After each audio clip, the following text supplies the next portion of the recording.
Hi tears, நாட்டுக்கோழி வறுவல் எப்படி செய்கிறதுன்னு பார்க்கலாங்களா? இதுதான் அதுக்கு தேவையான பொருட்கள். 1/2 kg தான் சிக்கனு.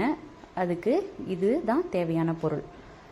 ஸ்பைசஸ்ஸு சின்ன வெங்காயம் நிறையா, தக்காளி 3 மட்டும், அப்புறம் இஞ்சி பூண்டு பேஸ்ட்டு. ஒரு வானலில் எண்ணெய் விட்டு இந்த ஸ்பைசஸ் எல்லாம் வறுத்து எடுத்துக்கோங்க. அது என்னன்னு நான் ஃபஸ்ட் கமெண்டில் பின் பண்ணுறேன், அந்த ஸ்பைசஸ் நேமை. அதுக்கப்புறம் அதே வானலில் எண்ணெய் விட்டு 30 போல் சின்ன வெங்காயம், ஒரு பெரிய வெங்காயம், ஒரு கொத்து கருவேப்பிலை, அப்புறம் 2 தக்காளி அதையும் போட்டு நல்லா தக்காளி சாஃப்ட் ஆகிற அளவுக்கு வதக்கி எடுத்துக்கோங்க. வதக்கி ஆற வச்சுக்கோங்க. இப்போ அந்த ஸ்பைசஸை குறைன்னு அரைச்சதுக்கப்புறம் இந்த ஆற வச்ச தக்காளி வெங்காயம் அதையும் ஆட் பண்ணி நல்லா பேஸ்ட்டாக அரைச்சிக்கோங்க. அரைச்சி எடுத்து வச்சுட்டு அப்புறம் அதே வானலில் நல்லெண்ணெய் விட்டு ஒரு கைப்பிடி அளவு கட் பண்ணி வச்ச சின்ன வெங்காயம், ஒரு கொத்து கருவேப்பிலை, அப்புறம் இஞ்சி பூண்டு பேஸ்ட் 1 ஸ்பூனு. அப்புறம் இதுக்கு 1/2 தக்காளி மட்டும் போதும். நல்லா பெரிய தக்காளியாக இருந்தால் 1/2, சின்னதாக இருந்தால் 1 போட்டுக்கோங்க. தக்காளி சாஃப்டாக வெந்ததும் நம்ம வாஷ் பண்ணி வச்சுருக்க சிக்கனை ஆட் பண்ணி நல்லா கிளறி விட்டுக்கோங்க. கிளறினதுக்கப்புறம்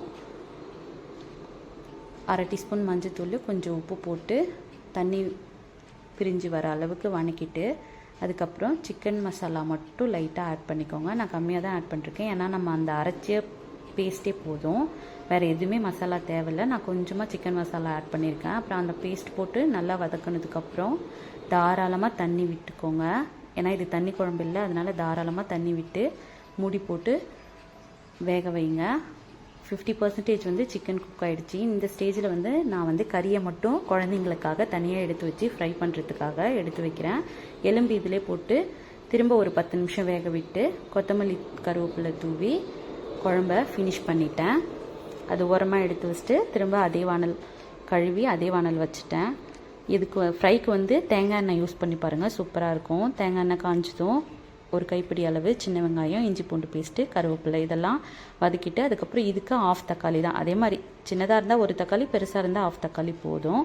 வதக்கி விட்டுட்டு அதுக்கப்புறம் நம்ம வேக வச்சு எடுத்து வச்சுருக்கோம்ல 50% குக்கான சிக்கனை போட்டு அது கூட கொஞ்சமாக கரம் மசாலாவும் சிக்கன் மசாலாவும் போட்டு ஒரே 1 ஸ்பூன் அளவுக்கு அந்த பேஸ்ட்டு தக்காளி வெங்காயம் பேஸ்ட் இருக்குல்ல அதையும் போட்டு கொஞ்சம் தண்ணி விட்டு நல்லா சுண்டி வர அளவுக்கு வேக வச்சுக்கோங்க. உப்பு காரம் பார்த்துக்கோங்க, காரம் கம்மியாக தான் இருக்கும். குழந்தைங்களுக்கு கொடுக்கறதுக்காக நான் கம்மியாக போட்டிருக்கேன். நீங்கள் உங்களுக்கு ஏற்ற மாதிரி காரமும் உப்பையும் பார்த்துக்கோங்க.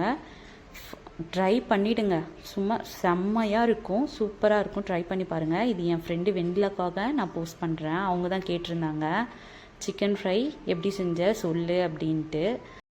சூப்பராக இருக்கும், ட்ரை பண்ணி பாருங்கள். பாய்.